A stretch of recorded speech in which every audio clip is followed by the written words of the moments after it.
کفرت والمشرکین۔ اے جانا جانا میں کہہ دیا بے اوباما ہون تے کوئی خوشیاں نہ مناؤ، اے ساڈا میڈیا ساڈے لوگ پاگل ہے، حافظہ کوئی نہیں، بے اوباما ہو گیا ہن امریکہ ہن جنتی بن جانی دنیا، اے لعنتی آدمی ہے، ایڈا پلید ہے، ماں جی نے کافر کیتا سی، عیسائی نہ مسلمان، اور یہ خوشی دی گل ہے کہ مسلمان ماں سی جی، ساڈے واسطے منہ کالے دی گل ہے کہ مسلمان اور کافر دے گھر سی اتنے جمیا۔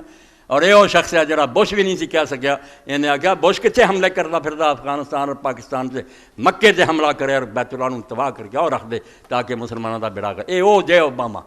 کیوں پاگل بن جاندے آ گیا جا ہو جانا کچھ نہیں ہونا۔ ایک کافر ود تو ود تہاڈے دشمن ہے، اپنے پیر سنبھالو تے اپنے تھان تے کٹھے ہو جاؤ، شیعہ سنی بریلی جو بندیاں دے رولے مکاؤ تے سارے مولیاں دی محنت کرو کہ ویلے ہو جاواں گے یارے بھی کم کر لیں گے۔ ہن کلمہ گو ایک ہو دینا کافر ایک ہو دینا کافراں تو کسی طرح اپنا بچا کرو، ورنہ پوری دنیا دے کافر الکفر ملت واحد، پاویں وہ عیسائی ہے پاویں ہندو دی یہودی ایک ہو چکے، اور انہوں نے قسم کھا لی ہے مسلمانوں کا نام نشان دنیا تو مٹاؤنا۔ اللہ انہوں کا منہ کالا کرے، تسی سمجھو اپنی ذات ایک ہو، محبت کرو اور اسلام دی حفاظت کرو۔ یہو جہاں تے کوئی آس نہ لاؤ، بدتر تو بدتر ہونے ود تو ود حرامی ہے، کوئی تواڈے خیر خاں نہیں۔ اللہ مغفر